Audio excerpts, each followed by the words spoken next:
Hello everyone, कैसे हैं आप लोग। आई होप सभी लोग ठीक होंगे। तो मनीषा शॉर्ट्स पर सचिन मनीषा की जो भी कंट्रोवर्सी है वो तो सभी लोगों को पता है। तो आज मैं इस कंट्रोवर्सी पर मैं एक रिएक्शन देने वाली हूँ, क्योंकि मुझे लगता है आप लोगों को मेरा रिएक्शन अच्छा लगता है। तो मनीषा शॉर्ट्स पे एक कम्युनिटी आया है। मुझे पता था कि लास्ट में यही होगा कि मुझे भी बदनाम कराया जाएगा, क्योंकि सामने वाला इंसान अपने को ही बदनाम करने के लिए किसी को बोल रहा है, तो मुझे भी मेरे हस्बैंड से ही बदनाम कराया जा रहा है। कोई इतना पागल नहीं है कि शक करता है तो किसी एक ही इंसान का नाम लेता है। मैंने भी बहुत सारी चीज़ें देखी है।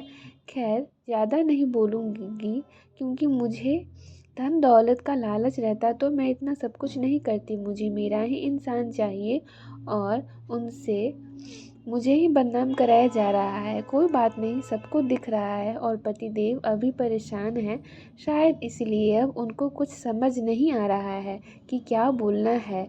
ये जो भी लाइन बोल रहे हैं कोई तीसरा ही बुलवा रहा है। ये मेरा लाइन लास्ट कम्युनिटी है, आगे का नहीं पता, लेकिन अब जो मुझे करना है ऑफलाइन करेंगे, क्योंकि यहाँ एक बात करने से बहुत बात बिगड़ रही है और मुझे नहीं समझ आ रहा है कि हर बात सोशल मीडिया पे क्यों हो रहा है। मुझे भी इतने सालों से धोखे में रखा गया है, अब नहीं।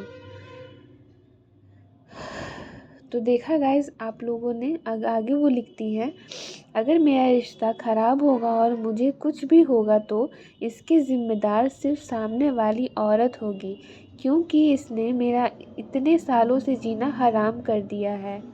यहाँ देखिए कितना सारा उन पे कमेंट आ रहा है। प्रिय मनीषा, लड़कियां ऐसी ही होती है जिन्हें वेल डन मनीषा, बस यही हिम्मत बनाकर रखना, करना hits, karma hits back. Yes, karma hits back, बिल्कुल सही जवाब दिया आपने। हाँ जी, be strong, well done Manisha शेरनी है जी, बिल्कुल है। और आप लोग देख रहे होंगे ऐसा इनके कम्युनिटी पे स्टेप कमेंट आ रहा है, तो ये बिल्कुल सही है। सचिन का मतलब पता नहीं मुझे उनका नाम लेना चाहिए या नहीं, क्योंकि बाकी रिएक्शन वाले भी उनका नाम नहीं लेते हैं। तो मैं तो लूँगी, क्योंकि मैं सही बोल रही हूँ। सचिन का दिमाग लग रहा है ऐसा कि ख़राब ही हो गया है, क्योंकि एक मतलब इतनी केयर करने वाली सीधी सादी लड़की को छोड़कर वो 40 साल के बुड्ढे के पीछे पड़े हुए हैं। क्यों पड़े हुए हैं पता नहीं। क्या मतलब उनका दिमाग ख़राब हो गया, क्या हो गया है, उनको कुछ समझ में आ रहा है कि नहीं पता नहीं।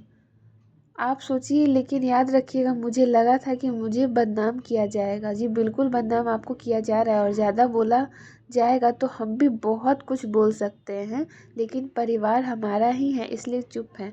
देखिए मनीषा, अगर आपके साथ बुरा हो रहा है तो आप बिल्कुल, अगर ऑनलाइन सब चीज़ें आ गई हैं तो आप भी ऑनलाइन आकर सब कुछ क्लियर कीजिए, क्योंकि आपको बदनाम करने की कोशिश खुलेआम हो रही है कि आप गलत हैं। ज़्यादा नहीं बोलेंगे। धन दौलत का लालच, जी नहीं, धन दौलत का लालच तो नहीं कहेंगे इसमें, क्योंकि आप सब कुछ छोड़कर भी अगर आप यूट्यूब में अपना एक अलग से चैनल खोलेंगी ना, तो आपकी किसी धन की किसी की ज़रूरत नहीं है, किसी के भी। आप खुद के बदौलत ही अपना सब कुछ कर सकती हैं। खुद के अर्न करके अपना जो भी खर्च है वो आप ही कर सकती हैं। ये देखिए आगे की इनकी बहुत सारी कम्युनिटी थी जो डिलीट करवाया जा रहा है, जो कि इन्होंने बोला है कि अपने अंडर में रखते हैं तो नहीं रहिए किसी के अंडर में। औरत कभी भी कमज़ोर नहीं होती है, वो बहादुर होती है। कभी भी आपको बच्ची बच्ची बोल के ना, बच्ची बच्ची हो, बच्ची हो, बच्ची नहीं है आप। बच्ची बोल के आपको बच्ची बना दिया। आप आयरन लेडी वो नहीं, आयरन लेडी आपका नाम होना चाहिए था मनीषा। आयरन लेडी आप। उन्होंने क्या किया है, एक शादीशुदा आदमी से अफेयर रखकर। जी नहीं, बिल्कुल नहीं, एक शादीशुदा आदमी से कभी अफेयर नहीं रखना चाहिए। और अब उन्होंने रखा भी तो एक भाई बहन वाले रिश्ते से रखा, भाई बहन के रिश्ते को बदनाम किया। ये सबसे घटिया, ये काम बिल्कुल नहीं करना चाहिए था। विधवा है, एक बच्ची है आपकी, किसी से अफेयर नहीं किया, शादीशुदा आदमी से किया, आप सब सही है, लेकिन भाई बहन का रिश्ता को तार तार कर दिया। बहुत गलत बात है। मुझे कुछ बोलने में अब शर्म आ रही है भाई, क्या बोला जाए। Thank you, that's all.